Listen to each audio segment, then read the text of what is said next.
आणि चेंबूर सार्वजनिक गणेशोत्सव मंडळाचं यंदाचं 85वं वर्ष आहे। 1940 मध्ये बाप्पाची स्थापना करण्यात आली। चांदीच्या सिंहासनावर बसलेली शाडू मातीची बाप्पाची मूर्ती सर्व गणेश भक्तांच्या आकर्षणाचा केंद्रबिंदू ठरते।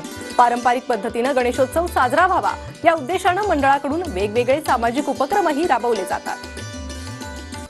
मोठ्या श्रद्धेने मोठ्या भक्तिभावाने गणपती बाप्पाचं सर्वत्र आगमन झालं आहे आणि आपल्या लाडक्या बाप्पासाठी आपल्याला जे जे करता येतं ते प्रत्येक मंडळ करतं।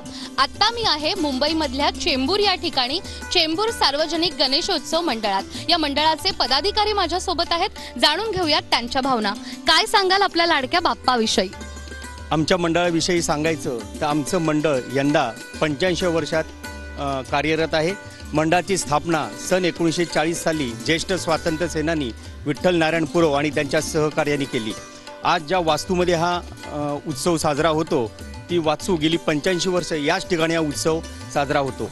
आमच्या बाप्पाचं विशेष म्हणजे 21 किलो चांदीचं सिंहासन जेव्हा हिरक महोत्सव आम्ही साजरा केला त्यावेळी मंडळाने ते अर्पण केलं होतं आणि आस्थागायत सर्व शैक्षणिक, धार्मिक, लोकोपयोगी, वैद्यकीय असे कार्यक्रम मंडळाच्या वतीने राबवले जातात।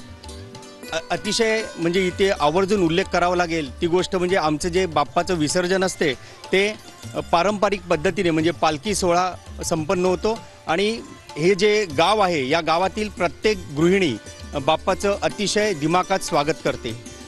एक उल्लेखनीय गोष्ट या मंडळाची सांगायची म्हणजे जेव्हा नारायण राणे मुख्यमंत्री होते त्यांनी मुख्यमंत्री असताना आणि विरोधी पक्ष नेते असताना दोन्ही वेळेस आमच्या मंडळाला सदिच्छा भेट दिली होती आणि तो आमच्यासाठी एक ठेवा आहे। अनेक गोष्टी आहेत, स्वातंत्र्यपूर्व देखील काळ आहे, त्यावेळचे कार्यक्रम वेगळे होते आणि आता आम्हाला अनेक आव्हानांना सामोरं जावं लागते।